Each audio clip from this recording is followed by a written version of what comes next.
We could probably have a lengthy discussion between the three of us about how to streamline wargaming, I feel. Yeah, you make a game called Aegis Combining Robots. Exactly. Yeah, You just exactly. make that. We're having that conversation right now, Alex. Good point. Oh yeah, nothing but contempt for Michael Bay. Yeah, no. Too many explosions, not enough story. Explosions are the story. My conceptual part of that is literally just trying to balance out the nutritional facts on the back of, like, a breakfast cereal. And so, so it's like Breakfast Battle or something, and you have to find the right combination of things. To sell Sugar! Yeah, sugar!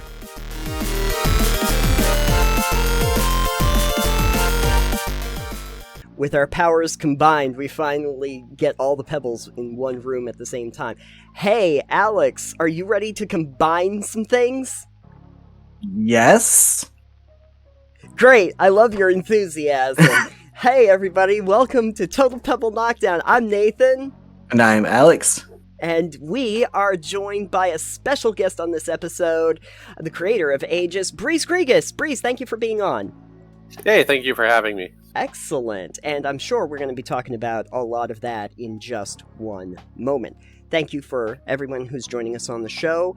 Get ready for a lot of robot action. All the robots, all the action, all the time. Transform and roll out? Yes, absolutely. Exactly. All right. First up on the show, we should probably actually talk about Aegis Second Ignition. So, Breeze, tell me a little bit about, first of all, Aegis, and then what Second Ignition actually does. So, Aegis Combining Robots is the board game that my company, Zephyr Workshop, makes. It is a light skirmish game. It's like a 30-minute BattleTech, or like a really boiled down, like, War Machine or Warhammer. For people who always want to kind of get into that sort of game, but, you know, the cost or the time commitment is, like, impenetrable. Yeah. So Aegis is that. It's a smaller version of that, but it gives you a lot of, like, content and playable dudes inside of one singular box as opposed to being split out across, like, 5 million little expansions. As someone who's played Warhammer, yeah. Yeah, we don't sell you a new textbook every couple months. Thank God. But yeah, the money. You could have made so much money on the add-on. Yeah, right. But yeah, you have let's see, the basics of the game. You have a team of 5 robots. You fight against your opponent's team of 5 robots. You can go 2 to 6 players. There's 5 different kinds of robot: assault, evasive, guard, intel, and support. It spells Aegis. So you take your team of 5 robots and you fight. You can combine robots of different types together into bigger robots. So if you take your A guy and your E guy, you can put them together to make an AE guy, and then that robot would assault and evade. And same thing, you put, like, say 3 or 4, or even all 5 of your robots together to, like, you know, make Voltron. Perfect. Perfect. There's 100 unique robots that come in each box, and so there's a billion different teams that you can do. Wow. And the new box also has a solo mode, and that's the spiel. So 1 to 6 players. Wow. Oh, yeah. very And that's for Second Ignition, because I know, I think when I was talking to you at PAX, you said one of the big points for Second Ignition was the fact you could play it solo. Yeah, definitely. It's one of the bigger, more hotly requested features that people had coming out of the first box, so we obliged. And now you can play the game whether you have other people or not. So that's pretty cool. It's like a boss battle mode where you have to defeat a big robot in a certain set number of turns. And that's like has like adjustable difficulty, and it doesn't add very many components at all. It's very well integrated and like into the core systems of the game. You choose any team that you want, like normal. You can build your own team or whatever. You choose a boss robot. You choose some minion robots for them, so you can actually customize the difficulty of the boss by choosing what robots they use, or you stick a pre-built team onto them, and then you fight against them on a board. Try to get its HP to 0, and all the bosses work differently. There's a couple different bosses and all that. Oh, okay. One thing I'm always interested in when it comes to like solitary play is how the essentially your automated opponent functions. Like your giant robot, is there a set number of things that they're supposed to do on their turn that alternates through or something like that to determine that? Because if I'm a player and like the giant robot has 5 options for me, I'm gonna pick the easiest option for like. Yeah. Can I make the boss robot sit there and twiddle its thumbs, its robotic thumbs, waiting for me to do the next thing? So what Nathan is saying is, if he's playing chess against himself, he's always going to move the knight into weird positions for the opponent. Yeah, the knight's not even looking at the board anymore, just staring off into space, pretty much. Yeah, that was a big consideration, because like we had never really designed a solo mode. Sure. But luckily I have a lot of designer friends and cohorts and bosses that are very adept at working with solo modes, so we were able to get a lot of really good input from them. So this is the way we did it's pretty cute. You have a boss robot, and then there's a little deck of cards. That's the only thing we really added into the game for the solo mode. A little deck of cards, and the cards are literally like a big A, a big E, a big G, a big I, and a big S, and there's 2 of each of those. So you flip over a card each round, and it'll be like a big A, and that will tell the boss to use whichever of its 3 attacks has the A next to it, and then it will move all minion robots that are of the the A type, assault type, so that accounts for like single letter assault robots or even combined robots that are like an AES or something.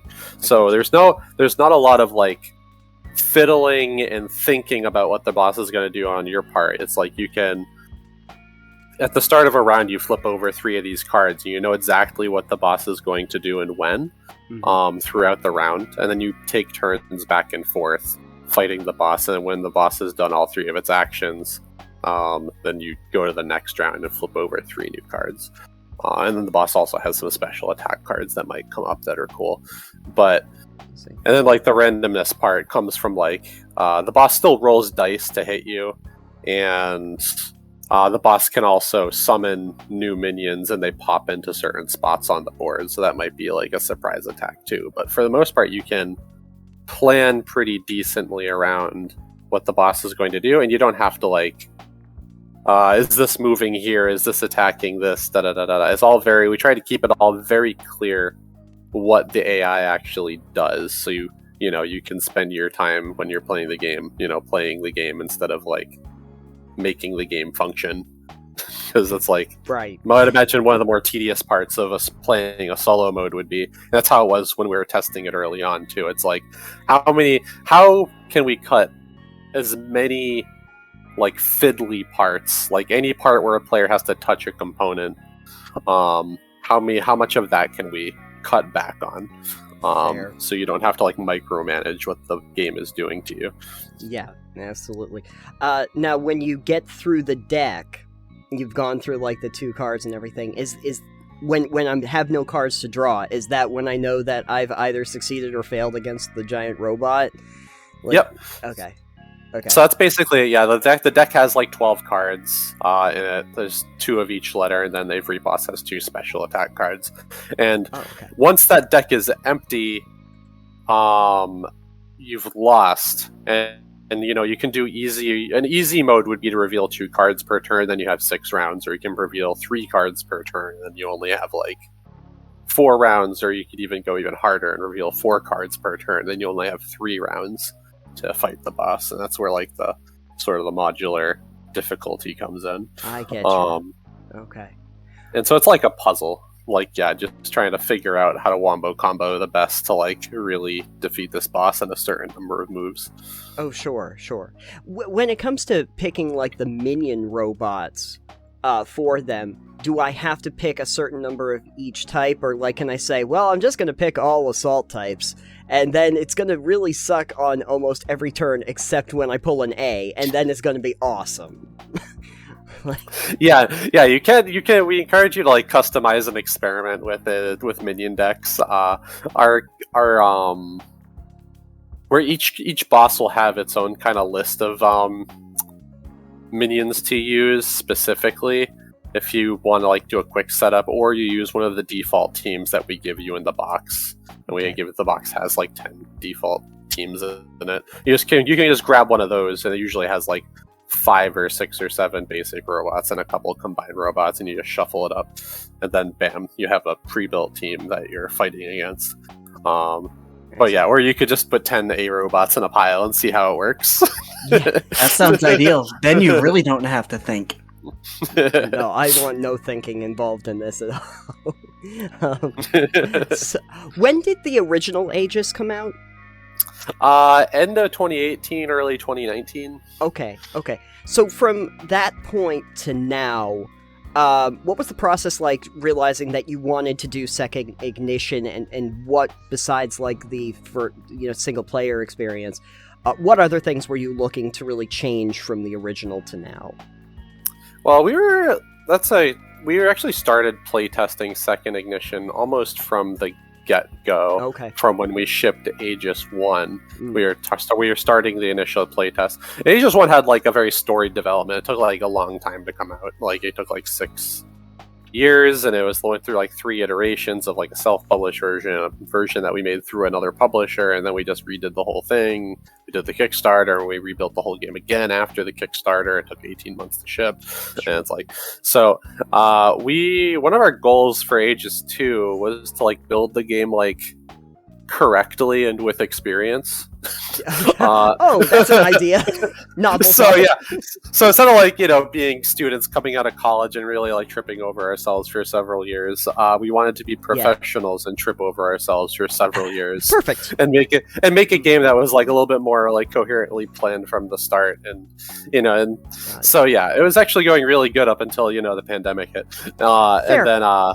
But then we did a lot. We were doing a lot of really good testing and designing up until the pandemic, because we were taking it to all these shows, Aegis 2. And then we were doing like, in 2019, I went to like 15 conventions. And then COVID happened, and then we didn't like do nearly as much testing because we didn't go anywhere. Right. And then, but we did end up getting all the like the art and graphic design assets done. So it's like, well, that's important too. Yeah, so that's very important. So yeah, we did end up spending that time usefully, but I wish it didn't take as long as it did. I actually wanted there was this pipe dream where I actually wanted to kickstart Aegis 2 around like early to mid 2020, but time makes a fool of us all. Yes. Yeah, especially when you're locked in your house for a year. Yeah. But yeah, going into Aegis 2, we wanted to like streamline some things, take words off of cards, make the fonts bigger, make the game easier to like generally set up and get into. Because like we wanted to look at like the core tenets that we wanted to like accomplish with Aegis 1, which is a faster, easier to set up, lots of content war game thing, and we wanted to like kind of double down on those. So we wanted to make the cards simpler to look at and easier to absorb, and that was kind of like a main thing. So now a lot of the basic single letter robots in Aegis 1 had like 2 attacks and like a few passives, and Aegis 2 we really boiled that down. A lot of the smaller robots just have the 1 attack and then like one passive sort of thing that they do. So it's easier to like grok the game when you're looking at the 5 cards in front of you. And then all the combined robots are, where you get, then they have all 2-letter robots have 2, and then all the 3-letter and bigger Voltron robots have 3 attacks, and they go a little bit more ham. But we wanted to make the game from the start, when you're looking at 5 cards in front of you for your smaller robots, to be easier to get into. And then we like, then taking, just looking at balance feedback. Aegis 1 is surprisingly balanced for having 100 robots in it. So we just looked at feedback from that still, and we like figure out what mechanics people liked. We can double down on those. People hated how much output randomness is in the game on occasion. There are like a few like luck mitigation things in the game, where like certain characters will give you rerolls under like certain conditions. But we like really looked at Aegis 2 and thought, well, what mechanics can we put in to make the game, make failing rolls feel less bad. So now we have like a few different mechanics and character abilities in Aegis 2 that like reward you for screwing up your attacks, so you can continue on. So even if you like miss your attack, you can continue on with your strategy, and you don't just get like hard stopped by rolling bad dice. So we put a lot of that in there. Nice. Then the dice themselves, are those custom dice? Are they like based on the AEGIS, or are they like a 6-sided die? They're actually they're all D6s. They're really nice looking D6s because they look like Jolly Ranchers, and they come in the 5 colors of the game. But yeah, they're just normal D6s. Yes. Perfect. But wait, there's 5 letters and 5 colors, but there's 6 sides to the die. What madness is this? How does that happen? Thematic mismatch. Cancel game. No, we need to get a 6th category. That's a miss, right? Yeah, maybe. Oh, then it's ageism. It's and there's an M at the end for a miss, and it's ageism. Yeah, ageism is the religion around playing Aegis. Perfect, exactly. The lore gets deeper, Alex. The lore gets even deeper. Yeah. I do like that you've streamlined a lot of the things that, like, with wargaming. As I said, I played years of Warhammer, and setup is one of the things that takes forever in Warhammer, or any other wargame, really. It's getting your army together, and then putting the table together, and then setting your army up on the table, and it's like, alright, well, I'm 2 hours into this game without even doing anything game-related. Yeah. And then you're playing for 4 hours, and then you go, oh, it's actually bedtime, I'm gonna leave this here. Oh, the cat knocked the table over. Yep. My roommate, another guy who helps with Aegis, he's a big Warhammer guy, and, he'll just, like, on like a Saturday, be like, he'll leave at like 10 in the morning to go to the game store, and be like, yeah, I have like 3 war games. I have 3 Warhammer games scheduled today. I'll be back at like 11 p.m. Yeah. And we're like, okay, sounds great. And that is so much planning ahead of time too, because you don't go to a Warhammer game and then sit down and go, cool, time to figure out what my army is. Yeah. You go, my army list is already together. This is my army, and it's not changing. You have to schedule your games like a week ahead of time, so your other person with their $1,000 army shows up at the same place at the same time. It's not like playing like pickup games of Magic or something. There's like just finding someone with your $1,000 deck of Magic cards is a lot easier. Yeah. Maybe this is why I never got into Warhammer, and I could only play Magic, because I just brought my little deck with me, and I figured I was just going to be good to go. I couldn't like get this giant pack of my metal figurines that I had to hand paint and just like put over my. Did you have to carry them in a sack, Alex, when you were playing? No, I mean, they have stuff to carry them. They make custom things, or you can figure out what you want. But yeah, it's a significant time investment for a war game typically. So having something that is a lot easier to pick up and go with that much ease is really nice. If that's like one of those experiences you enjoy, but you want it to just be something you can do. Yeah, exactly.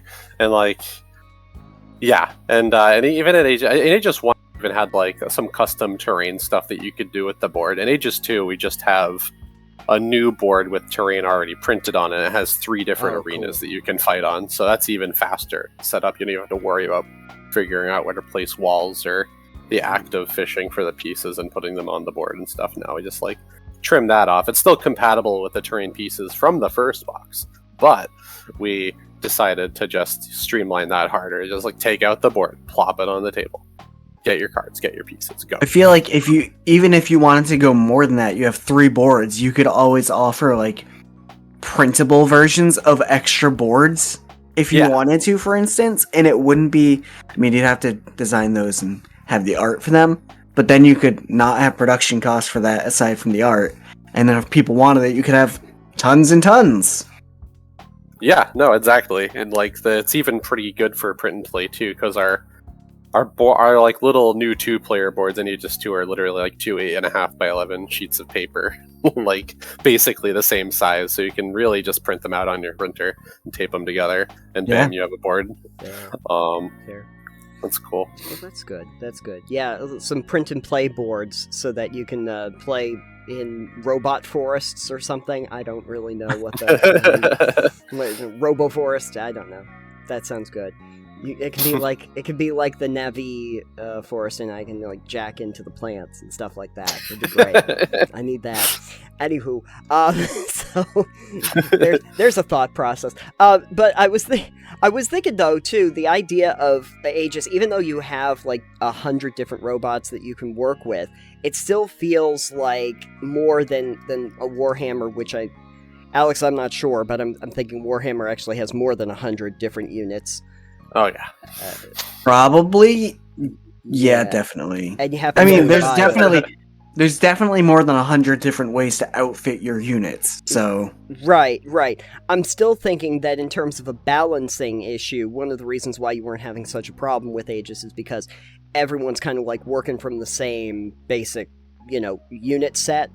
So it's a little bit easier to make sure that people don't suddenly get like the mega cannon guy who's going to come in and just blow people up. You can tell I haven't played Warhammer. I have no idea if that's a thing. Warhammer, each army has their own rulebook. So you've got, and they come out in different time spans. So you've got 5th edition rules with a 4th edition codex, and then this person in the 5th edition codex, and you have to try and balance all those together.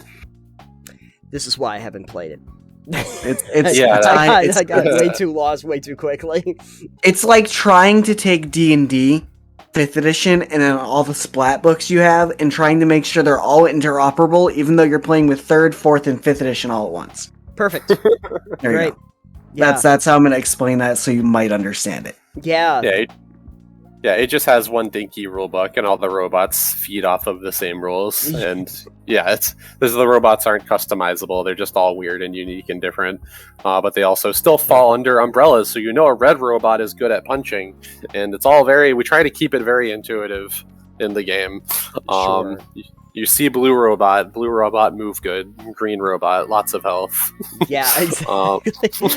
I appreciate you took like the wargaming thing that seems so incredibly complex and leaves a question mark over my head, and you were like, could we make this way more streamlined and simplistic so that people like Nathan can understand we could probably have a lengthy discussion between the three of us about how to streamline wargaming, I feel.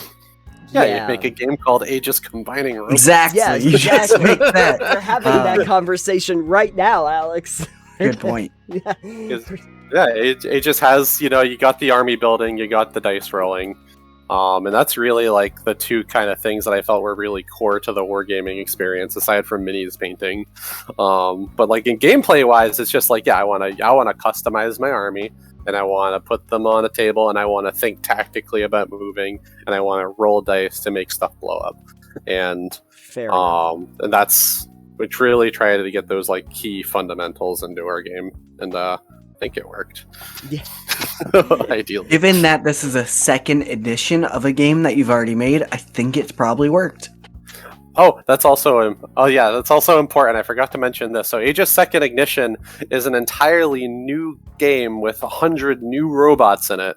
And they're cross-compatible. So it's not, cool. Even though Second Ignition sounds like Second Edition, right. which is my amazing marketing skill. It is an entirely new standalone box. You can buy it. You don't have to own Aegis 1. It's actually Aegis 2 is probably easier. It's actually definitely easier to play for new players because it's all nice and streamlined and stuff. But if you're definitely rewarded for owning both boxes though. Excellent. Yeah. Oh, cool. So very much like combining robots, I can combine my original Aegis and my Aegis Second Ignition and combine them into 2 boxes of 200 robots. Correct. I feel like there's a marketing thing here where with Second Ignition you can offer a double box sleeve that's artwork. Oh yeah. Yeah.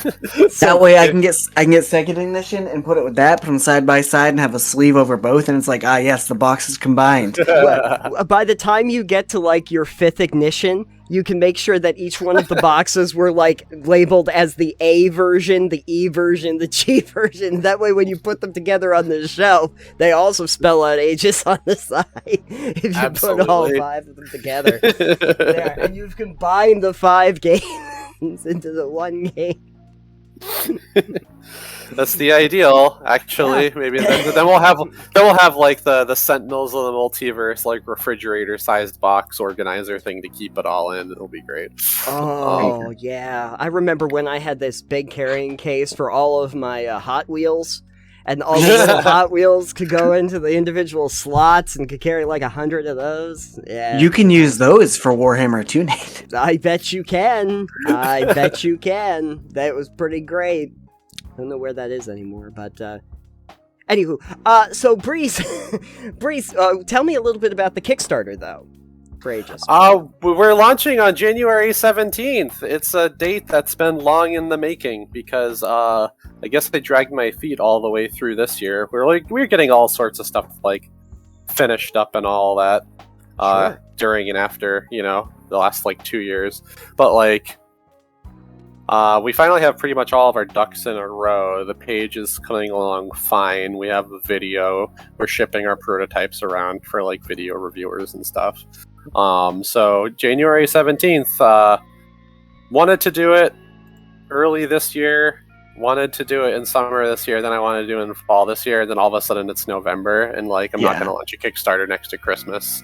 No, that sounds not ideal. I'm smart. That said, my friend is launching a Kickstarter next to Christmas. He has his own tactical skirmishy thing called React: The Arts of War, and it's a cool anime fighting game. I thought I would plug him because he's going to need all the help he can get. So it's going to launch right next to PAX Unplugged. Nice, good thinking. Yeah, so that'd be cool. But yeah, we're waiting until January. So we're hard committed to this January 17th date now. The Kickstarter will be for a reprint of the first box because we actually sold through pretty much the whole print run right when COVID started, so it was pretty well timed. And then of course then printing the new box too, Aegis Second Ignition. So we'll have two. Well, it's gonna have like 3 tiers. Like the first tier is get Aegis 2. Second tier is like get Aegis 2 plus a bunch of extras, and then there's going to be a third tier that's like give me everything, and you can get both Aegis boxes, 6-player mat, and all this other crap. Sure. Step 3 profit. Right. Step 3, just get everything we've ever made for Aegis. I wanted to keep it very simple. All of it. All of it. There's like extra dice scenario books and things like that. Yeah, I think simple is great with a lot of Kickstarters because when I look at a Kickstarter, I don't go, give me all the extra add-ons that'll make this take longer to get in my hands. I go, give me the game sooner than 2 years down the line, please. Yeah, and luckily, because we've done so much work ahead of time on Aegis 2, we should be able to print the game very quickly after we kickstart. Nice. Because internally the goal is to have the game sellable for Gen Con that year, so that's like 7 months after. So we want to probably like put a bow on the game and ship it to the manufacturer by like February. So that'd be ideal. And we'll have the game shipped over for Gen Con. Everyone can get their games in their hands before the end of the year. No 18-month wait this time. That's the advantage of, we have all these templates and dies and molds and stuff all ready to go. Thank our manufacturer for saving them. Yes. No, we don't have to. We no longer have to go through and do what we did with the first box, and like take out the measuring tape and measure the insert like down to the smallest millimeter to make sure it accommodates sleeved cards. Everyone's very big on that, so we did that. But now it's pretty much just like if all the art's done, we just ship it and it'll go. Excellent. And Excellent. Do you have any ideas for stretch goals or anything else that you're planning on doing? We're gonna do how we're gonna do the Kickstarter. We're gonna model it after what we did with our first one. We're gonna have like the goal pretty low, and we're gonna have like 50 robots unlocked from the start, and then as we hit goals, you'll unlock everything that is like the bells and whistles version of the box. With 100, by the time we hit I think it's like 50 or 60k, you'll have all so many robots and all these other little expansion-y thingies unlocked. But if the game flops and we only get like 300 people to back, then we can still ship a game that's still reasonably good and playable. But fair. I have full faith that the goal is that I want like 100k, ideally 1,000 backers, 100k. Hopefully we'll be able to do that. Excellent. Not because we need that money, but it is a personal thing. I would like 1,000 backers and 100k. Fair enough. Because our first campaign looked like pee pee poo poo, and it was like we got like 600 backers and 52k. Sure. So hopefully now that the game looks a lot better and we have an established audience, we should be able to get more than that. Excellent. Ideally, I don't know, but yeah. Excellent. It's very exciting and scary. Yeah. Yes. As all new things are. Yes. Yes. It's like when you try to combine robots. Anyway,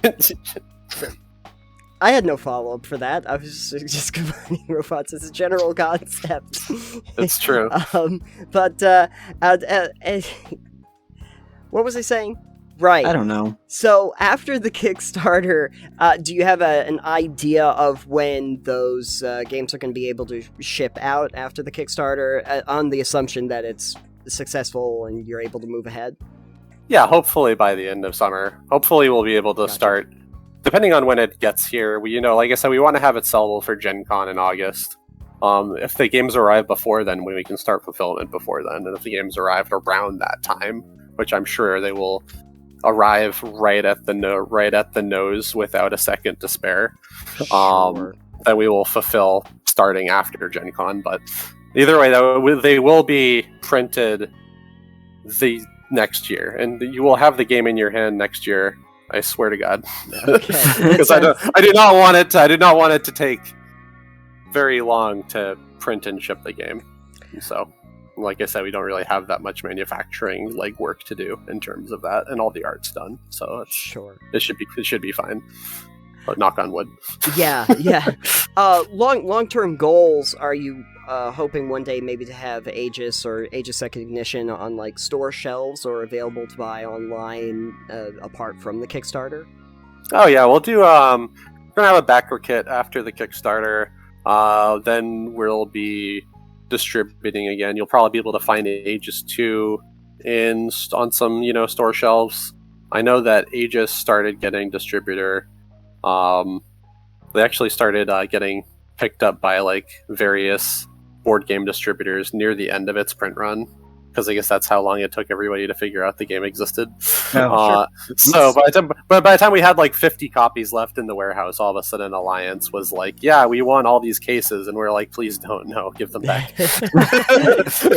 Yeah, we need to sell those. Right. We can't give them to you. I feel like this requires a call to the distributors beforehand. Be like, "Hey, this game is coming out. How many copies do you want?" Yeah, now that we're a proven game that people like and understand, it'll probably be easier. When we ship the first time, it's like, Aegis, what is this? Oh, another indie board game of the 4,000 that came out this year. So but I think now we have a little bit more of a name for ourselves. I mean, you probably won't see our game in Target, but if you go to your local store and request our game, we'll probably be in the usual. There's only 5 distributors anyway, and hopefully we'll be in most of them. Sure. So what you're saying is, anyone listening to this, go to your local game store and request Aegis be sold there? Yep. And actually though, yes, that's how we get games into stores. You have to go to stores and tell the owners about the game, and then they'll look it up on their distributor little ordery thingy. Oh, gotcha. And other than that, and then that's pretty much how it works. If you're normally board game store owners will go into their thing and they'll see solicitations for all the new games that came out, and they'll like choose this, that, and this, and they'll probably choose like your Ticket to Ride and Catan and these things that actually sell. Yeah. And they have to like have context and know ahead of time what this game is and how they would be able to sell it and pitch it to their customers and stuff. So knowing that they have customers who know what it is and like it, and the game itself has a really easy pitch. It's just that there's a lot of games being sent to distribution per year. It's like 2,500 or something last I checked. A lot of games. Yeah, a lot of games. So yeah, and I think we'll also have a retail pledge tier on our Kickstarter. We haven't finalized that yet, but it's likely that if your local store wants to help back us on Kickstarter, they can, and we'll have some goodies and a discount for them, I guess. Beautiful. Very Just nice. like yeah. Excellent. Well, looking forward to it, and hopefully you'll come back too when we're, actually in the Kickstarter, and we'll have either a really positive conversation or not so positive, depending on what happens. I guess. Yeah, I want to put it out there. I have 3 prototype copies of Aegis 2. Ooh. And I own the game. I've already accomplished everything. I have a copy of the game in my hand, so it's y'all's problem if you don't fund the Kickstarter. I already got the game. So you hear that? Breeze already won, everybody. It's your problem now. You figure it out. So if it flops, you've got exclusive copies. That's true. Yeah. If it flops, the joke I was making ahead of the Kickstarter was like, I have 3 copies. I'll sell them for $20K a piece, and then we can print the other copies. Yeah, sell them through Sotheby's or something. Yeah, exactly. Exclusive copies signed by the author. You're in great shape. So, January we'll have it out on Kickstarter, and hopefully that will do really well. All right, so since you are here, Breeze, we thought it was a good opportunity for Alex to talk in great detail about giant robots in media, which is one of his favorite subjects, I pretty much think. I'm not sure that's accurate, but we thought it would be fun, since you got a giant robot or a robot fighting game, to talk about robots in media, since I know we had a discussion about robot animes. And there's a couple, some games out there for tabletop and video games as well. Yeah, so giant robot media. God, where to begin? I guess we can start with like what other. So like Aegis is pretty unique in that there aren't as many robot games as you would think. There's a lot of zombie games. There's a lot of fantasy games, a lot of dinosaur games, but are there a lot of dinosaur games? Oh god, I think we own like 5 dinosaur games. I have like Dinosaur Island, Dinosaur Ron, right? Dinosaur. We have Draftosaurus. I need a link to Draftosaurus later because Draftosaurus is actually the game is lit. It's really good. I've never heard of this, and now I need to experience this. It's a cute little drafting game. Comes with dinosaur meeples. Very easy to play. So yeah, everyone buy Draftosaurus. But yeah, not a lot of robot games are direct. So obviously, like there's BattleTech inspired by. So like, there's like 2 different like mentalities behind like giant robot stuff, right? There's like the Eastern mentality and then the Western mentality. The Western mentality for giant robots is that they are tanks with legs, and they walk around. They look like BattleTech or ATSTs or whatever other thing. The Mech Warrior. Chicken leg with gun, colored like metal, sometimes red. And then there's the Eastern giant robot philosophy, which is they're generally humanoid. They can vary in size a lot, but they're always kind of humanoid. Usually they have a cool laser sword of some manner. We're talking like Gundam-esque. Yeah. And even then, like there's like every giant robot in like anime and manga and Japanese games, they're usually humanoid and Gundam was partially the start of it. It goes all the way. If you really want the history lesson, the first We do. the first cool giant robot that Japan made was Tetsujin 28, aka Gigantor. Yeah, okay. And then so that robot was controlled by a kid with a little watch thing. He would yell commands, and the robot and he would yell commands into his watch, and the robot would go fight a bad guy. But it wasn't until the 70s with Mazinger that a person got into a robot to pilot it. That was the first sort of thing. And it all went downhill from there. Yeah, essentially.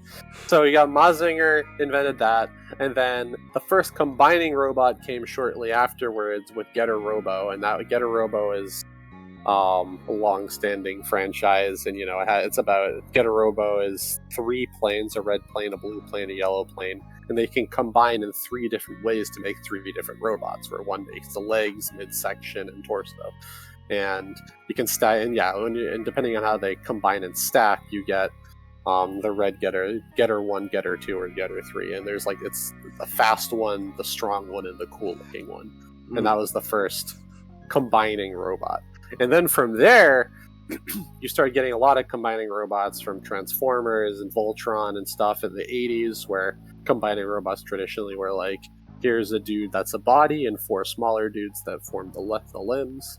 And that was your traditional sort of 5-man combining robot team for a while. Then you get into Super Sentai Power Rangers that really started playing with how robots combined, where you would get a little bit more play and what robots became what pieces and how they would come together.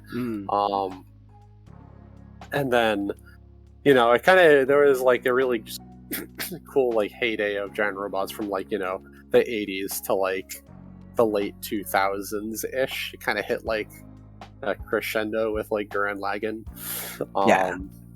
And that was the Gurren Lagann was a love letter to the whole genre, where the show is split into 4 unique story arcs with 4 kind of unique art styles. And the first arc is 70s giant robots, the second arc is 80s robots, third arc is 90s moody political robots, and then the last arc is what if we go further beyond and the robots were the size of galaxies, and so that's the history of robot media in a nutshell. And so Japan's experimented a lot with the genre in terms of aesthetics and themes, and the giant robots are more a motif than a real genre, because you can it kind of it's like a spice that you add into other genres. There are sports giant robot shows and war giant robot shows, superhero giant robot shows, and in the Western mecha media, you have BattleTech and BattleTech. And then you have AT-ATs and MechWarrior. Yeah. And sometimes you get some MechWarrior BattleTech type-ish robots that appear in other things. There's definitely not as much big robot in Western media. You get Transformers, I think, is your big one. Just basically, but that's which is also based on Japanese. Both of those are basically Japanese. Right. And then you get you get stuff Megas XLR, if you remember that from Cartoon Network. God, is so good. It's about a guy from Jersey who finds a super robot in a junkyard and buys it for $2. Replaces the robot head with a Barracuda car. And I was thinking it was going to be the fish, honestly, but it's fine. It'd be even cooler, yeah. But yeah, so and a lot of the Western robot things like Megas and Pacific Rim are directly referencing and playing off of Japanese media too. So it's actually very rare that you find a really kind of weird, uniquely American thing over here in terms of you'd have to find a giant cowboy robot. Yeah, the spider from Wild Wild West. Yeah. that's an example of a uniquely American giant robot. Yes, and it's not one you would think of when you say giant robot. Yeah, and it's like it does like have those American aesthetics though. It does have like it's a big lumbering machiney type thing with like guns and More I think guns. It had guns and like Probably. legs. But yeah, Right. it's American giant robots. Kind of aesthetically stagnant. I wish there was more of them. Well- they played around more with the concept. What about like the Iron Giant? 'Cause Yeah, Iron Giant. Yeah, that was which, in America. fun fact, voiced by Vin Diesel. It's Yeah. true. Groot himself. Yeah. He moved His from best- iron to wood from that transition. Iron Giant, absolute icon. Like Yeah. loosely based on like Gigantor, but it's like he's still really cool, very American. Oh yeah. But for some reason, like I don't know, it's like giant robot stuff doesn't. Even though like Power Rangers was momentously popular and everyone knows what Gundam is, like giant robot stuff just doesn't like Doesn't mesh hit. with. It doesn't hit. I don't know why. Well, the Transformers movies make like the $15 trillion billion is like absolutely awful. So I don't know. Maybe they're. I guess I don't know what it takes to make giant robots appealing in America. Maybe like fart jokes. Yeah. Yeah. But like Aegis falls into that that Mega Pacific Rim category. Our game is heavily based on like Eastern too. Like, Yeah, because yours are, a lot of them are the like humanoid variant looking ones, which are closer to like the Gundam and stuff. Yeah, we actually go hard on like there's a lot of robots in Aegis, and a lot of them are very varied in design. Because like you have like our assault robots or red guys are humanoid, and then things that combine with them become humanoid. So you have a lot of robots that are humanoid. But then you have like our guard robots and our support robots, the G and the yellow dudes. They're more like animal-like. So if you have like a G and an S robot put together, you get something that looks more like a dinosaur. And so you get like we actually do have like a bunch of like more animalian like Zoids like giant robots in our game, Like along Beast with, like, Wars. yeah, and so we have a. Thanks for And, reminding me so- about Beast Wars. You're welcome. Damn. Beast Wars rules. Mhm. It does. So yeah, we play a lot with different like shape language and design and stuff in our game, and try to like. There's a robot aesthetically and mechanically for everyone. We have cool like squid, insectoid robots. We have, more Gundam style robots. We have like giant dinosaur, like beastie robots. I think we have at least one or two Mech Warrior style robots. We actually probably have, I think, the fewest of those. Funny enough, even though Right. there's 200 unique robots, we don't have any of the spider leg dudes. It's like Oh, a niche. see? It's a niche that we need to hit in a little bit more. So now you know what to do for a stretch goal. Yeah, it's true. I was just thinking, you know what robots I think hit harder in like Western culture are actually more android than robot. Yeah, androids are popular. You got iRobot starring Will Smith, Yeah. and The Will Smith. I've heard Will of him. Smith. Yeah, the Will Smith. Yeah, you have the iRobot. You have like the androids that like Star Trek popularized. Yeah. With the Commander Data and that kind of thing. And like Warforged. Are Warforged considered like androids, or They're constructs. They're constructs. Yeah. Yeah. We like constructs. And That's then like go Oh, ahead. sorry. Oh, yeah. No, I was gonna say. Funny enough, Warhammer actually plays a lot with cool mecha designs.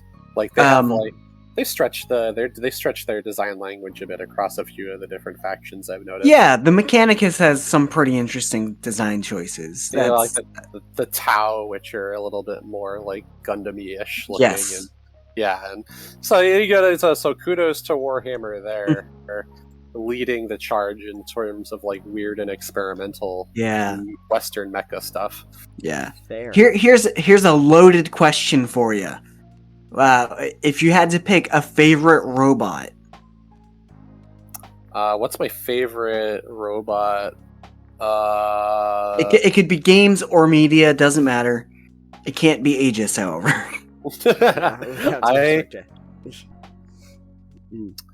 I think, I mean, I like a lot of the Gundams. I guess I can name like a lot of obscure ones. I guess like I really like, in terms of one that's probably more popular because it's on Netflix. I like the one of the main robots in Mobile Suit Gundam, Iron Blooded Orphan, on Netflix now. The Gundam Barbados Lupus Rex, which is like the most metal name, means King of Wolves. Okay. And it's like it has like claws and it's like almost bipedal, but not really, and it has like a giant ogre club and a tail with a sword on it. It's What? like, it's insane. It's a really cool looking robot, because normally Gundams are very like traditionally very conventional, stuffy, upright, and humanoid. But the main character of Iron Blooded Orphans is basically a demon, and he just kills people. So like the season 1 of the show finishes with it like looking more humanoid, but then like as the character becomes more comfortable with what he is, by the end of like season 2, you just have this ogre monster of a robot. It's really cool. Excellent. All right then. That's Nathan's gonna have to pop an image of that up on the screen so people know what the hell we're talking about. Oh yeah, That's a thing. For the video version. I was gonna say my favorite robot happens to be Lord Conti from FLCL. it's true. Yeah, no, that's also one of my favorite designs. You know, Gynax has done a lot of the coolest robot designs ever. You know, Evangelion and the Gurren Lagann and Felicity. And our main character robot in Aegis 2 is also kind of based on Conti. It has a jacket. TV for a head? Does not have a TV for a head. That'd be too on the nose. Our robot has True. a star. Our robot has a star for a head. That's good too. But yeah, it's kind of based on. It was definitely inspired by Conti. It's really cool design. I forget who the mecha designer for that is. He's like an artist who does a lot of the. He does a lot of those shows. Yeah. It might be like Yo-Yo Shinari or something, but yeah, he's a lot of like the Gynax robots are like have this really curvy, organic sort of vibe to them, as opposed to being more like mechanical and like stuff like that. And that's where like a lot of Aegis's design inspo comes from. Yeah. Because Conti specifically is a very strange robot. In the series in general, that's a trip.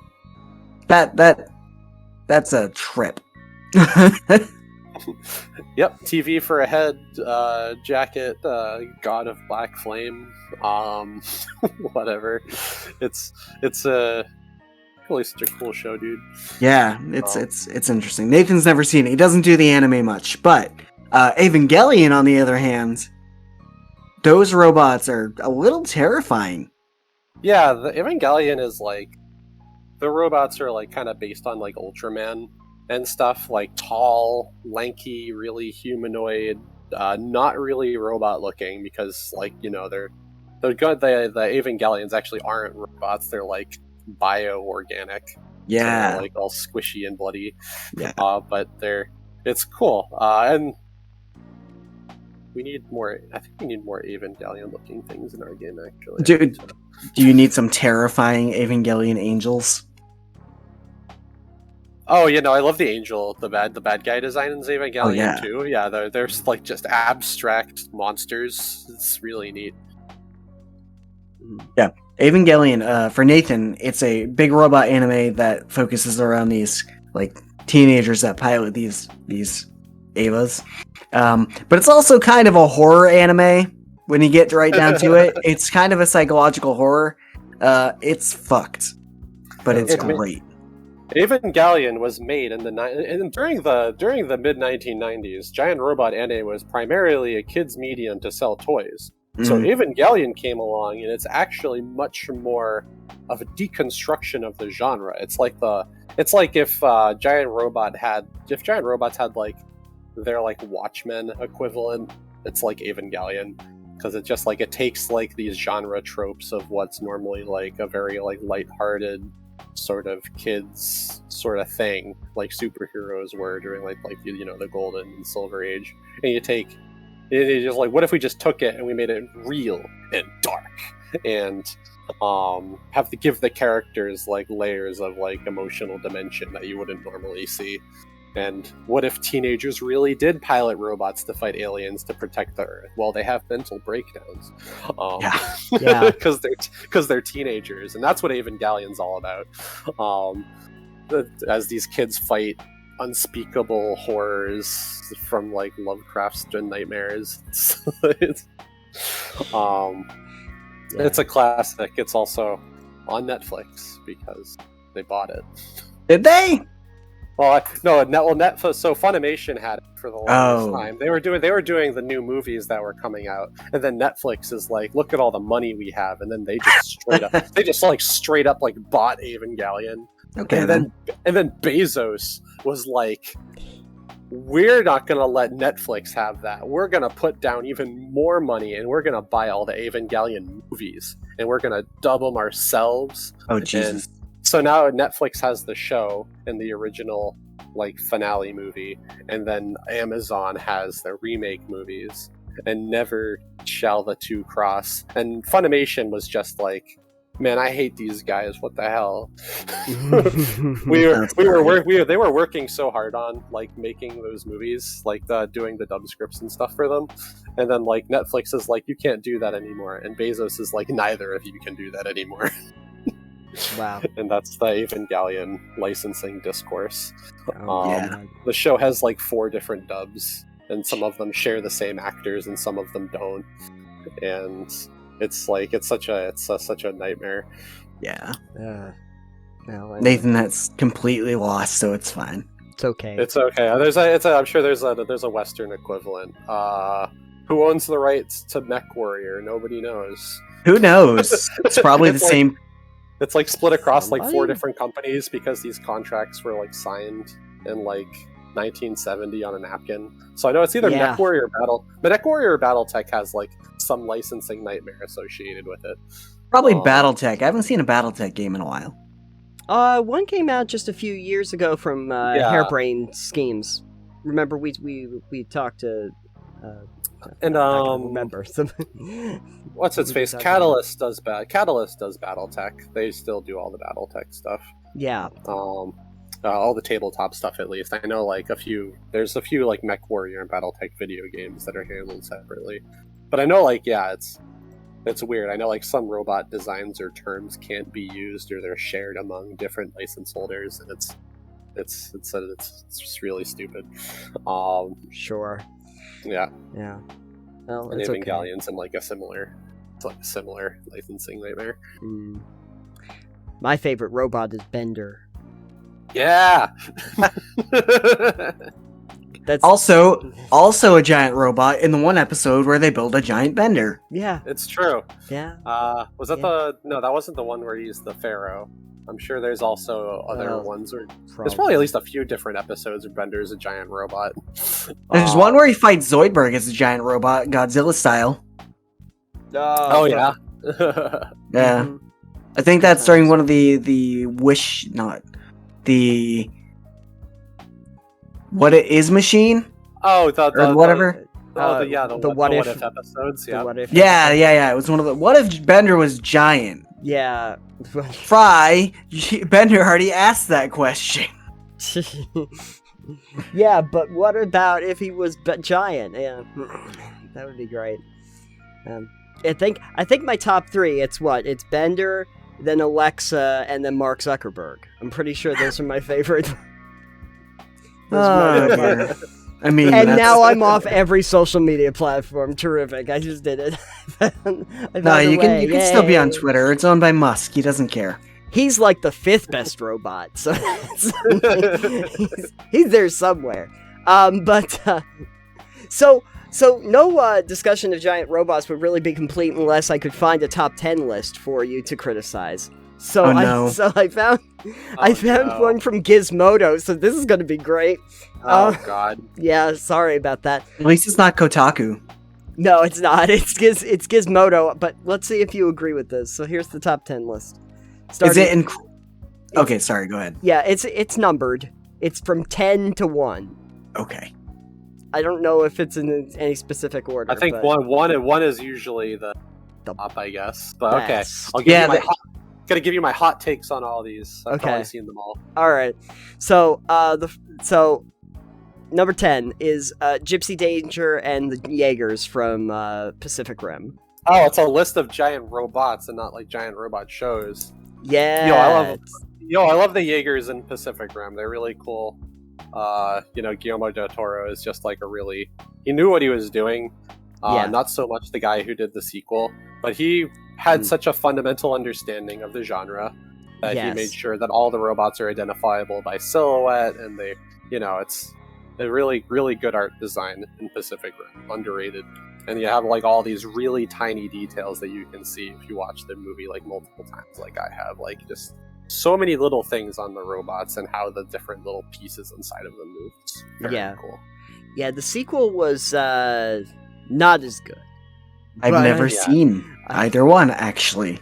You should watch Pacific Rim. I've also never seen Cloverfield, so Oh, you don't compare those two. Pacific Rim's a good movie. It'd be fun to watch them fight each other and get the Jaegers against the Cloverfield monster. That would be fun. Cloverfield was like America's attempt to have their own iconic like kaiju, like Godzilla. Yeah, we can at least say J.J. Abrams is insane. So. Yeah, right. Just hire a good monster designer. It's like you had one job. You couldn't find a good guy on DeviantArt to design you something cool. Yeah. Have you seen what Cloverfield looks like? It looks like a bug. It's just really lame. It's a bug. There's a whole other can of worms with Cloverfield. We won't get into that. No. What's number 9, Nathan? Number 9 is the Veritech fighters from Robotech, 1985. No one cares about Robotech. It's such a Gen. I think Robotech is like a Gen X myth. It appeals to like such a very specific, like set of 35 to 42-year-olds, like specifically. Wow, that hit like specifically Nathan and my age range. Yeah, exactly. I guess I keep. I feel attacked. It's actually more. It's probably more like 42 to 47 at this point. Okay, but I was going to say. It's like I don't remember it, because 85. I was very young in 85 when that happened. So, but Macross. However, Robotech was an American adaptation of the anime series called Macross, which is now just finally getting released in America as its original name with its original like episode arrangements and all that. And Macross is cool. It's about singing pop idols and giant robots, and robots that transform into planes. And if you've ever seen a missile chase sequence in a movie, like where a guy's flying and like a whole bunch of missiles are chasing after him, like Macross / Robotech, like kind of invented that like visual meme. Gotcha. You can probably find gifs of it. Anyway, next. Yeah, sure. So number 8, one that's near and dear to my heart, is the Megazord from the original Mighty Morphin Power Rangers. 93. Out of all the Megazord designs, still one of the best Megazord designs. Oh, like, yeah. Its top torso like comes together. You have like the T-Rex in the middle, the Pterodactyl as the chest, and the Mastodon as like the arms. But they come together in such a way you can't even really tell that it's a combined robot until you look at its legs, which are a giant yellow boot and a giant blue. Yes. But it's just enough there to tell you it's a combining robot, though. So it has a really nice visual balance of looking like a cohesive thing, but also like, oh, this is a thing that can separate little things. It's really, really, really good design. It got a little bit interesting when they were like, we're gonna have a 6th Ranger with the Green Ranger that eventually became the White Ranger, and then we had to figure out how to make the dragon fit into this equation. Oh yeah, and it literally like becomes tarp put on top of it. I remember the toy when I was a kid. You like it like wears it as a hat. yeah. I can't remember because I watched the live action version of it too, and I'm like, I don't remember what the Megazord looked like when they did the live action Power Rangers movie. But I was like, I don't know if I liked it as much. Oh, what, the 2017 one? Yeah, the 2017. Yeah. That was another one where they had one job was to find a person who could draw robots out of the millions of people who can draw robots, and they somehow managed to find... I mean, probably not even the artist's fault. Well, it was. I actually looked at the artist's portfolio after the movie, and the artist is a good artist, but he is not a robot artist, and you can always tell. Like, he's just more of a traditional concept-y guy who draws, like, you know, monsters for, like, you know, horror movies and stuff. And you asked him to draw a Megazord, and it's, like, probably the worst giant robot design I've ever seen. Yeah. It's terrible. And they didn't even have a combining sequence in the movie. No. You have a $100 million movie, and you can't figure out your robot design and how to show a cool combined sequence on screen. I remember in the movie, they all the Zords fall into like a hole, and a bunch of smoke covers the screen, and then the Megazord comes out of it. It was the worst. They had that, and then wasn't it was like Goldar. The design that they made for Goldar was terrible too. It was just like an amorphous gold blob that just like walks down the street. Yeah, no, it was terrible. Like, I don't know what they do. Like, that's a problem with, like, you know, like whatever Western movies and stuff attempt like a Japanese sort of thing. You know, there's a lot of creatives who work in this business who have seen the source material, understand the source material, like Guillermo del Toro. And then there's people who don't. Right. And then they always end up hiring the latter to make these movies that are very niche and very fan-centric. But then they end up making like these weird blob monsters that just don't look right. And it's like Goldar's design from the 90s show wasn't even that bad. It looks like a cool thing. He's like a gold lion guy. Yeah. It's neat. It's like, I mean, how do you screw it up, right? You take away all the interesting stuff about Goldar. Yeah, exactly. Exactly. Okay, number 7 is the Imperator class Titan from Warhammer 40k. Awesome robot. There you go. Titans are the city destroyers. Okay. They're the big ones. Is this like the $1,200 mini that's like the size of a trash can? Yeah, those are the big ones. Yeah! Okay, I do know this one. So, in the lore, they are built for basically destroying cities. And it's cool. Yeah, they're about 3 feet tall IRL when you buy the model. It's like it is like a $1,200 miniature loosely, but they're like 3 feet tall. The Titans are really cool. I would love to have one. I am never gonna have one. Yeah. No, that's both way too much of a money investment plus the time you have to take to paint it. And if I'm getting something that big and elaborate, I'm gonna airbrush it, and it's gotta look great, or else I'm gonna just be like, well, this is wasted. They're expensive. They're really cool looking though. Yeah. Okay. Number 6. Voltron from Voltron. 1980. It's a classic. That's right. I like all the different... They've had like a lot of different cool reimaginings of Voltron over the years. I guess Voltron is like an example of... Originally based on like an anime, called Go Lion. But like a lot of the... It was just like in Japan, Voltron was just... The Go Lion was just like some one and done, come and go giant robot show in a sea of other similar giant robot shows. In America, it was like a hit, like how Robotech was, and so because of that, America and like the West has made a lot of different new Voltron series, and we've kind of like adopted this thing as our own. Like Voltron is basically America's IP now, and so like there's had some cool reimaginings. I think the Netflix series did a really good job with Voltron's robot design. That's like an example of like hiring somebody who knows the source material and what makes giant robots cool to like design your central core robot in the show. Like I think that's probably like the coolest version of Voltron overall is the new Netflix one. And there's like a bunch of other like weird. There's like a CGI one in the 90s, but when CGI was like Beast Wars bad. Yeah, Bad. So like there's like the CGI Voltron of the 90s was really goofy. There's like some other ones. I remember one that was like a dubstep opening. But that one, Voltron, any of the lions could become the core lion, and the other 4 would become the limbs, and that was like a cool concept. But yeah, Voltron, it's classic.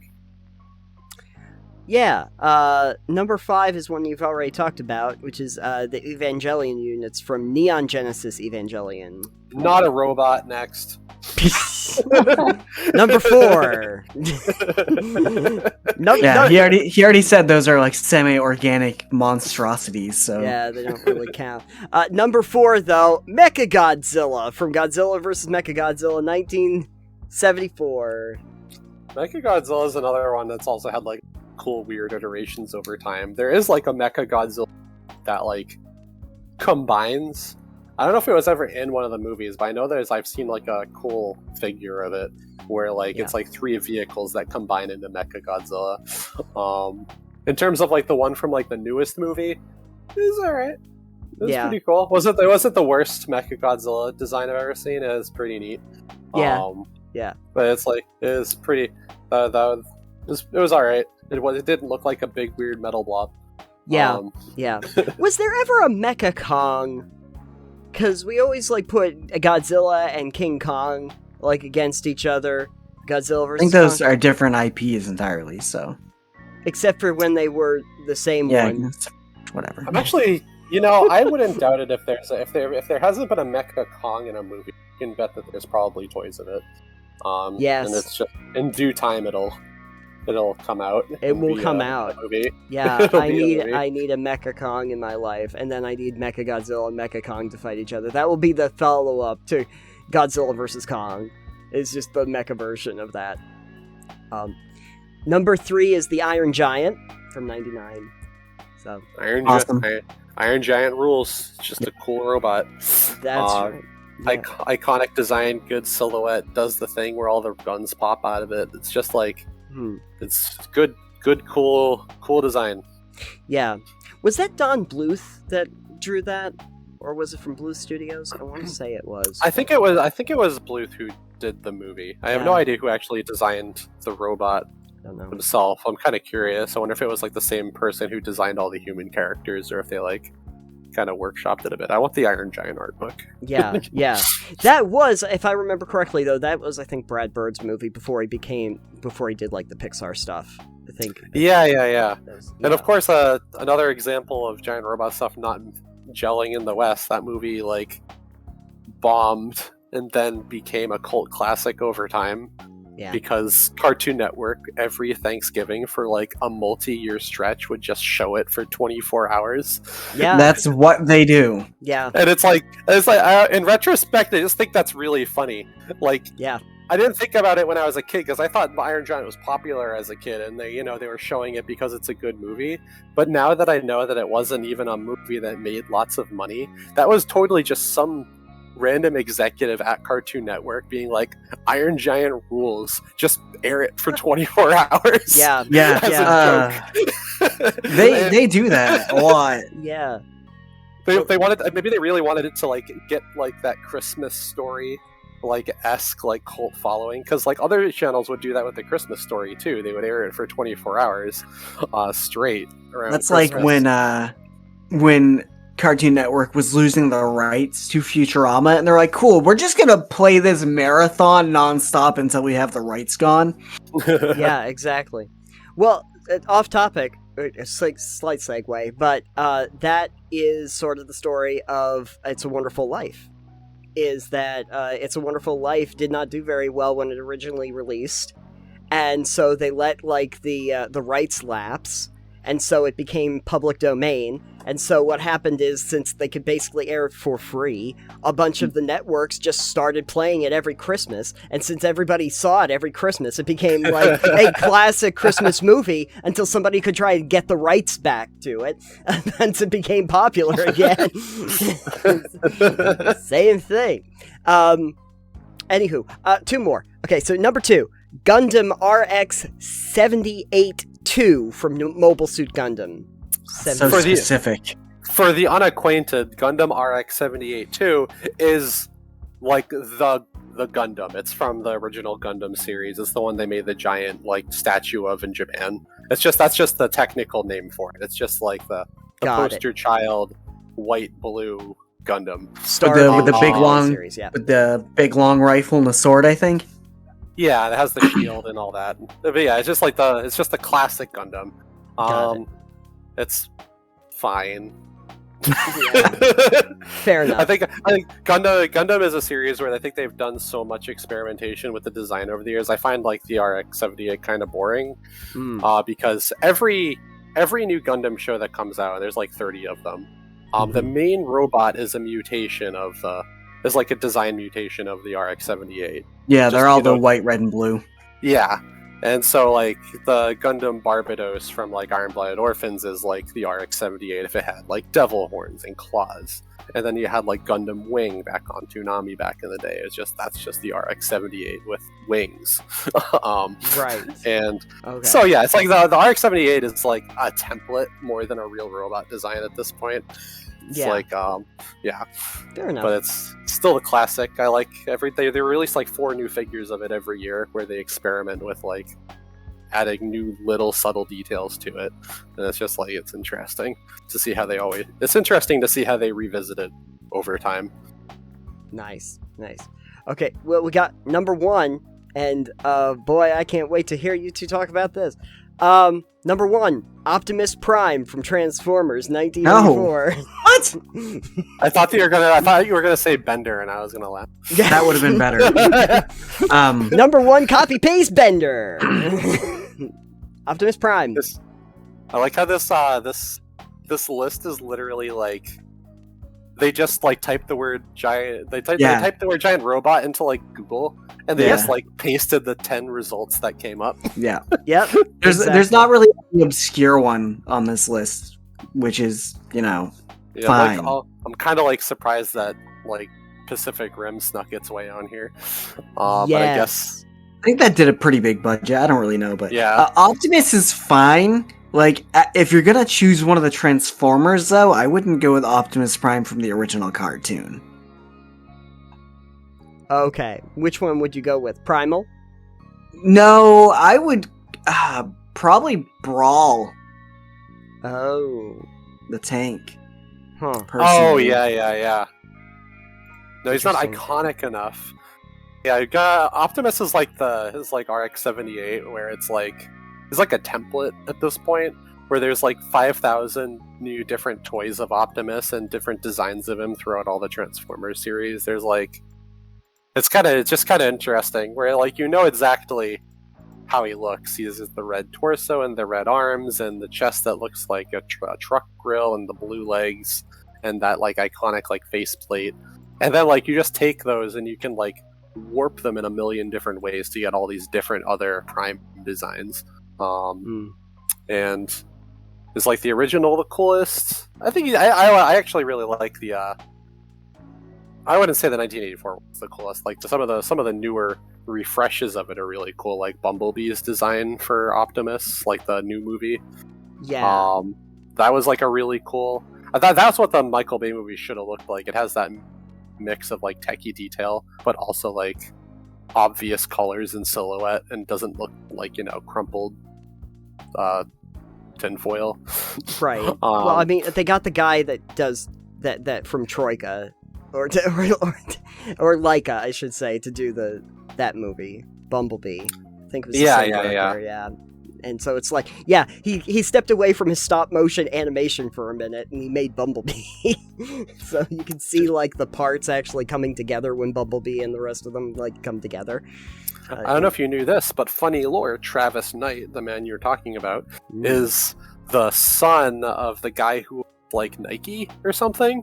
Oh, really? So that's how Laika is funded, and that's why he's able to. That's like why he's a director and all that. He's literally like a really rich kid who's like, I want a movie. I want a movie studio.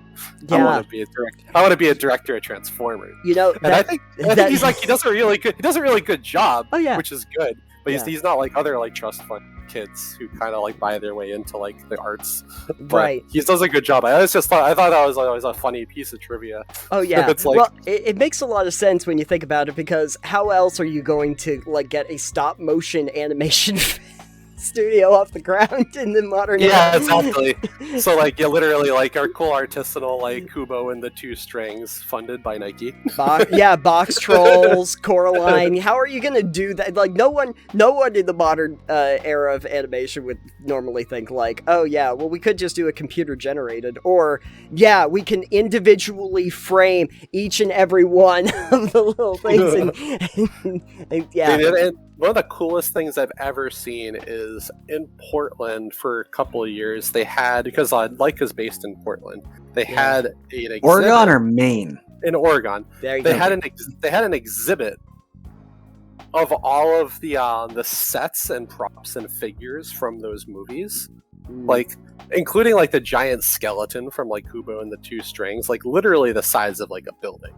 Wow. Because it was like the world's like largest puppet or something. And then they had like they had the house from Coraline, and like it's just like basically a really huge like dollhouse, because they like, they build all the sets and stuff to scale with the figures of the characters, and it's really, really neat. Yeah, it's really impressive work.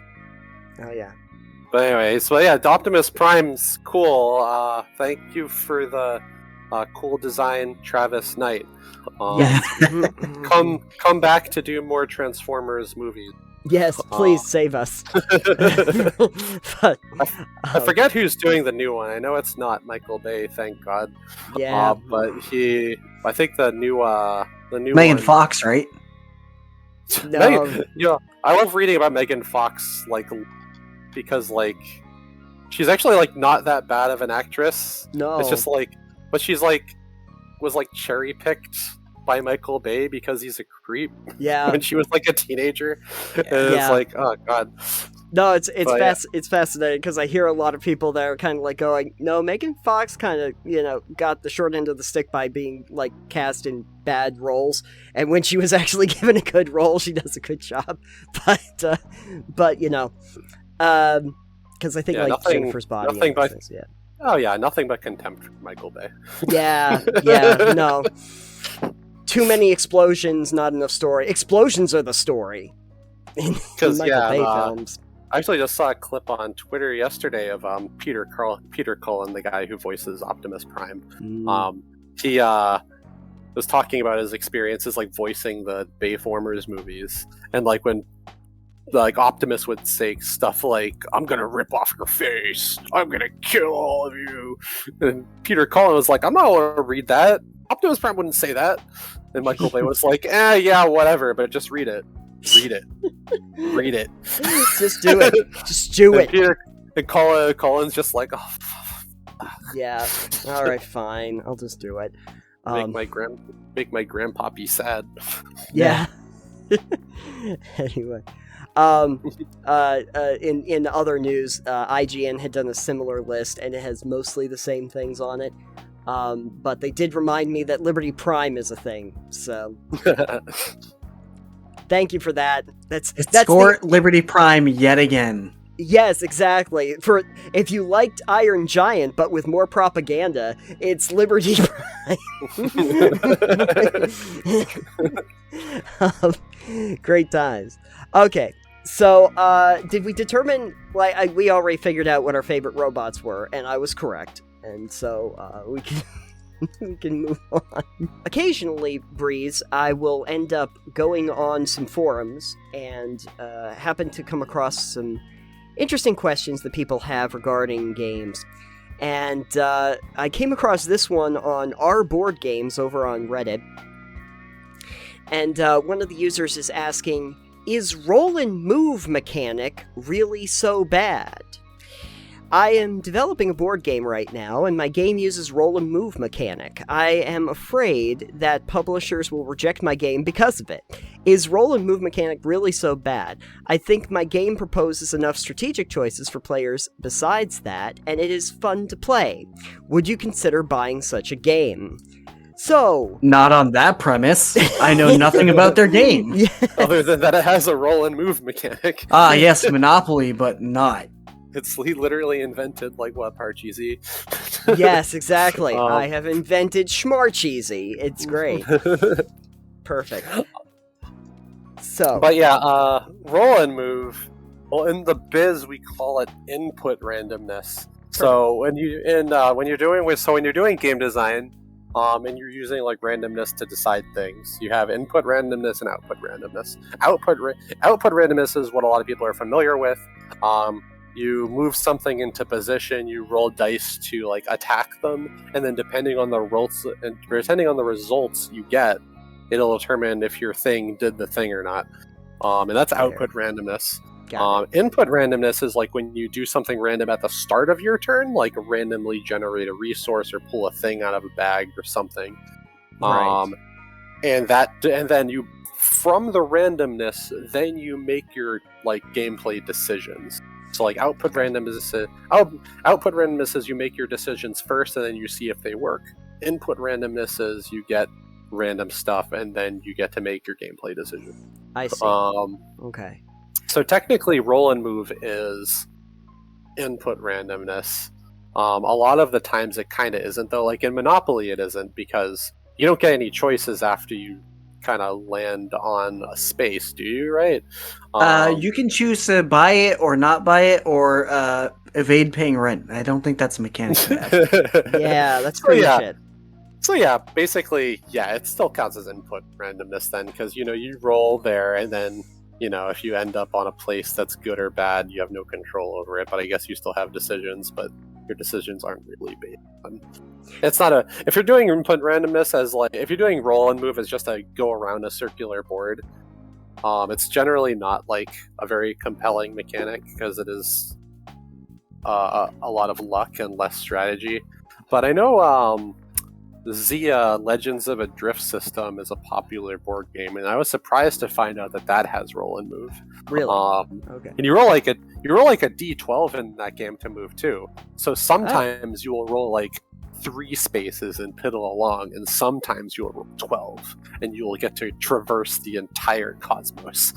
And yeah, I guess that's part of what makes the game fun, but also I know that Zia has like a bunch of stuff you do after you move, and I think moving itself might be a decision that you make. I don't know if you actually roll at the start of every turn, but I think if you choose to move, you roll the die. But don't quote me on that. I haven't played. I only know the roughs of it. Yeah. But it's not Monopoly though, and there's a lot of stuff you can do in Zia because it's like a open world space exploration trading game with like NPCs and events and all this other stuff like on the board. Okay. But so roll and move isn't inherently bad. It's rolling dice is fun because sometimes it sucks, but sometimes it's really, really exciting, and that's part of the reason why people like rolling dice to begin with. But if you make your game where it feels hard to do something simple, then it's bad. But if it feels rewarding to do something hard, it's better. Like if you go into a dice roll expecting to do something and you fail, then it sucks. But if you go into something and you're not expecting the result and you manage to get it, it's a good dopamine feeling. Right. Yeah. I guess that's something we had to yeah. Go ahead, continue. Oh, I was thinking, when I think about like roll and move, like in the most classic of the purest of forms, I'm thinking of like Chutes and Ladders, right? Like literally all I do is I roll a die and whatever happens. Chutes and Ladders is like not really like a game. There's no decisions. No. So it's more like it's like a dice rolling competition, basically. Yeah. I came across something more recently too. When my nieces were over, and they got one of those Poppets games, and basically the Poppets game is just that. Again, it's just like I roll a die, and however many is on the die, I pop that many of the Poppets, and the first person who's popped all the Poppets wins. Yep. Like, boy, this is the most boring ass game I've ever played in my life. Why are we playing this? There's no it's literally. strategy. Oh yeah, no, it's literally for children. It's like it's all the excitement of rolling dice and nothing else. It's like, which is great if you're a Yeah. dice enthusiast. No, and it's yeah. like, if you're like really young and you don't really have like a concept of like probability or strategy, and you just want to do a thing, which is roll a die or pop the doodad, and then you get rewarded for it. And then, because you don't have a concept of how the game's actually working, it still feels like a game to you. The problem is when you get older and you understand how games and strategy work, you realize that this is not a game. Yeah. This is Yeah. If you had like a thing where you could play like mini golf, but you played a mini golf with like a D100 or something as your like golf ball, that's the golf with your friends that we never got to play, Alex, is and then whatever the die number is, it's like, oh, that's how many strokes you took. That would be something. That would at least give you. I got 100. Shit. Okay. Yeah. Well. I guess we're over. Yeah. I don't really see it. Like, dice mechanics are used in so many different kinds of games, from tabletop all the way just down to like your board games, card games, even. But I feel like if that's all you have going for you, it ends up becoming kind of tricky to utilize as a game. People don't really feel like they have much input into it. There's no strategy to it. So what do you think is like a good medium between the randomness of something like cards or dice and then something that's more strategic elements where the player has direct input? What's a good example of a game that has like a good besides Aegis? Well, yeah, a lot of modern games that use dice kind of have figured out how to use them intelligently. It's a lot of times when you implement randomness into a game, you'll have like games that are like a push your luck sort of thing. People like push your luck mechanics, like Quacks at Quedlinburg. That's like a bag puller where you pull something out of a bag and you decide whether you want to continue. So that's like an example of input randomness, right? You get a thing and then you have to make a choice. And you get another thing, you have to make a choice. It's like playing 21. And there's like, deck builders are cool because the process of the game is you're loading your deck up with like things, and eventually you want that set of 5 cards you draw to be like the super wombo combo. So there's like an example of an interesting thing where you start with the starting deck in most deck builders is like X of a resource and Y of like an attack thing or something else, like Dominion and Star Realms and all that. So it's very predictable at the start. And then as you put more stuff into your deck, you're adjusting the randomness of your deck, and you're actively either making it more reliable or less reliable. And that decision of how to make that decision you're making with what you're putting into your deck and betting on what your future results are going to be, that's an interesting cool part of randomness that you can do in a game. And dice games, Dice Forge is cool. You still that's a game where you literally have dice and you can adjust the faces of the die. You can still totally, screw up and roll nothing, even if you adjust your die really well. But I'm trying to think of like a game that uses dice in a kind of an input way. Think of any right now. That's okay. Yeah, that's all right. That's all right. Yu-Gi-Oh! Dungeon Dice Monsters. Perfect. You build a set. This is a game that hasn't existed in 20 years, but I always thought it was mechanically very cool. Each you have a deck quote unquote of 15 monsters, and each monster has their own unique die. It's a D6 with different faces on it, and you have a die. That's your dice pool. Your 15 dice pool. Every turn, you choose 3 of them to roll. And if you roll 2 stars, you get to summon a monster. You get to summon one of the monsters that that's associated with the die, and I always thought that was really neat. And the other results of the die give you resources that you can spend to move, attack, or defend.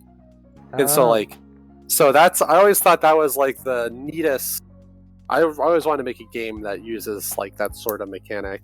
It wasn't like a perfect game, but it did do that whole premise of you build your deck. So there's one part you're making a decision to figure out how much randomness is going to be in your die pool. You can use lots of like low monsters that are reliable to summon, or you can use high level monsters that only have like one summon face on. Once you roll them, you get to summon a big cool god monster. It's really perfect. And then, or you could use use these dice that have more resource faces on, using those monsters' die specifically to roll lots of resources. And I always thought that was a very neat system, and I hope that somebody brings that game back someday. Come on, Restoration Games. Make it happen. I want it. I want Dungeon Dice Monsters. Fair enough. So, general thoughts as we kind of close out this segment. Roll and move. Yes? No? Maybe? Please don't? What are we going with? Contextually, don't do it if your game is Monopoly. Do it if moving is a functional decision that you can do and potentially do multiple times. So if you screw up movement roll, you should be able to like do it again, or it shouldn't be the end of your rolling a die. Should not be the end of your turn. Should not be the whole turn. Yeah, it should not be the whole turn. Your turn should not be entirely decided by a die roll. Right. That's what I'm thinking too. Is like if you have a very linear board, like I'm just going around a racetrack, and the only thing that I do is I just roll a die, and there's the one path I'm taking, then that's not fun. I don't like that. If you even gave me multiple paths I could try to go down that might give me bonuses or benefits or something so that I make a choice at some point. I don't really like playing games where I have literally zero choice in the matter, and I just have to hope that my die is good to feel like I accomplished something when I won. That's not very fun. Alex, what are you thinking? Yeah, if that's the only thing you get to do, I'd say pick something else that's not very engaging or fun.